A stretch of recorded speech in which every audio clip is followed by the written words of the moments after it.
So what I've learned is that there are two popular schools of thought on the issue of where homosexuality comes from. But both schools of thought are inaccurate. You see, on the one hand, a lot of people believe that it's biological, that people are just born gay. But you know what? The research does not show that at all. In fact, gay researchers themselves hypothesize that there are many factors that contribute to homosexuality. Now, on the other hand, there are a lot of people that just believe it's a choice, that people choose to be gay. Now, let me say, we do choose our behaviors, but we do not choose our attractions or our desires. So when we say people choose to feel that way, that's completely inaccurate. Because you see, desires and attractions are like feelings. They come from deep within us. They're not a conscious choice on our part. So where then does it come from? If you're not born that way, and if you don't choose to feel that way, where does it come from? Well, I believe that it is a developmental issue. And so I do want to say there are a number of factors that go into human development, and human development is very complex. So I don't want to oversimplify it, but I do want to give you an overview of what would lead to a person to having same-sex attractions. One of the factors is something called gender identity. Now, gender identity is the way a person sees himself in terms of his own gender. So that would be how masculine a boy views himself to be, or how feminine a girl views herself to be. So I want to explain to you how gender identity gets formed in a person's life. I want to explain first how it gets formed in a healthy way, and then I'm going to go back and explain what happens in the development of gender identity that would lead to same-sex attractions. And I'm going to explain from a male perspective because it's a little bit easier to understand. The female development is a little bit more complex. But I know. But I will go back and describe a few factors that do lead to lesbianism. So first, the male development. When babies are born, all babies, they see themselves as one unit with their mother. So all babies just think that they are one with their mother. Well, eventually, a baby is able to realize that he is not one with his mother, that he's a separate entity. Well, around the age of 1.5 or so, children are also beginning to differentiate the difference between genders. So little boys just starting to recognize girls are girls, boys are boys. I'm a boy, daddy's a boy, mommy's a girl. Well, around the age of 2.5, he now faces a challenge where he must be able to begin separating from his attachment that he has with his mother and attaching himself to his father. And so it is through the relationship that he begins to form with his father that he starts to develop a sense of gender identity. He starts to develop a sense of who he is as a male. And you see, he looks to his father to answer a number of questions for him. He needs a lot of questions answered. He wants to know, what are boys all about? How do they walk? How do they talk? How do they act? Who am I as a boy? Do I have what it takes? Do I measure up? Do you see value in me? And this is all happening at an unconscious level, certainly. It's going on between the ages of about 2.5 to 4, where he's making this break from the mother and he's attaching to the father and he's looking to the father to answer all of those questions. And so the father answers those questions by spending time with his son, by showing interest in his son, specifically showing interest in what his son is interested in. He also answers those questions by verbally affirming his son. I'm so proud of you, you're such a fine young man, you're so brave and strong, you're so special. And he conveys that information through physical touch, both affectionate touch, like hugging and holding, as well as playful touch, like playing rough together, wrestling. It's actually through physical touch and playing together that a boy develops a sense of his own masculine body. So, as he goes on, at around the age of 5 or 6, he now reaches another stage where this is usually a time when kids are starting school. And so around this age, he now looks to male peers to answer the same questions for him that he needed answered from his dad. What are boys all about? How do they walk? How do they talk? How do they act? Who am I as a boy? Do I measure up? Do I have what it takes? Will you accept me? Do I fit in? And so he looks to the other boys to discover who he is in relation to them.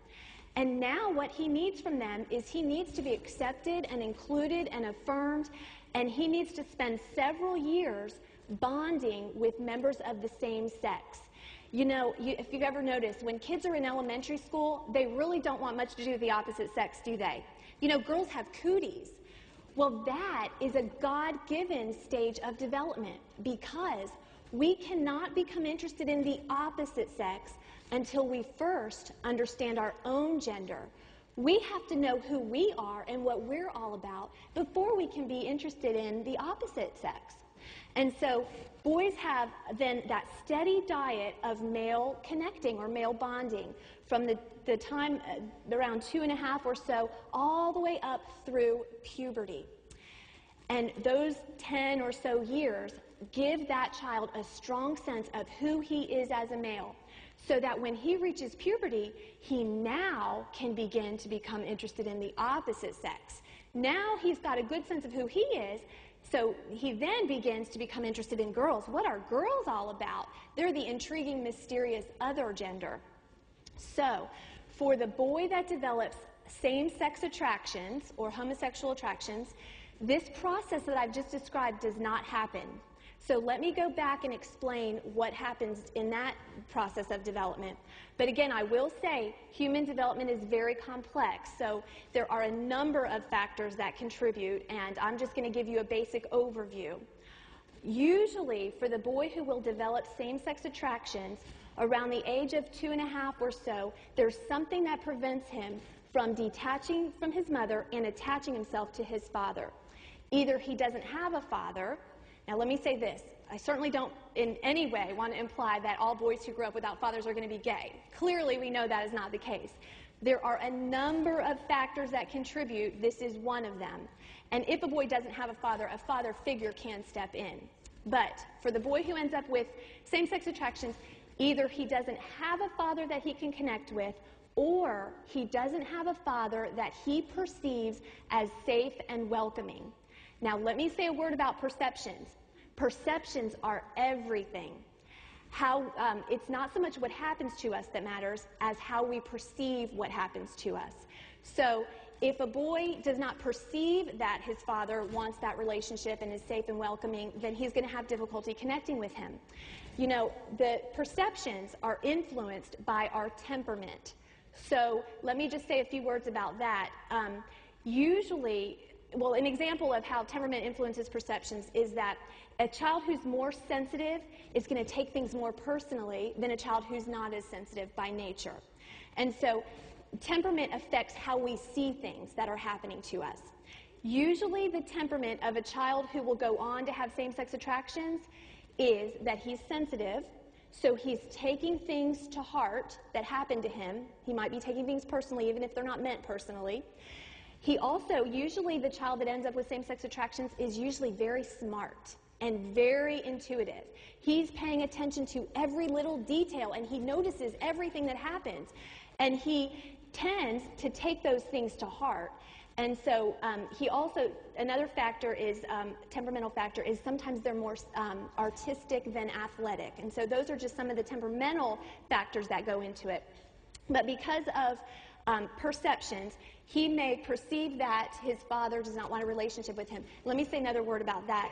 I have known fathers that loved their children very much, but somehow just didn't convey it to their children in a way that they could receive and understand. I've known of fathers who were loved their kids, but were really loud and maybe a little bit explosive when they became angry. And to a young 2-year-old boy, a yelling man can look like a monster. And what 2-year-old boy is going to leave the connection with the mother and attach himself to one that he perceives to be like a monster? It's not very likely. I've also known of fathers who really meant well, but thought that the way to help their sons be more of a man would be to tell them how they didn't measure up. Like, in other words, saying things like, quit acting like a sissy. You're acting like such a baby. You're such a little girl. What a mama's boy. Things like that, although maybe well-intended, to a little child, what a child hears is, I don't measure up. I don't have what it takes. And at that time when their sense of gender identity is forming, great damage can be done. And so for any of these reasons, usually around the age of 2.5 or so, the child has difficulty detaching from the mother and attaching to the father. But he wants to attach to the father because God has put it in the heart of every child, that desire for connection, especially with their parents and with the same-sex parent as well. And so that child is craving for that, and he might try to attach to his father, but if he senses rejection, he will try a few times, but he will eventually give up trying because we can only handle so much rejection. And what happens is he will detach from the father. If he has sensed rejection, he will detach from the father internally and what the father represents. They call this defensive detachment.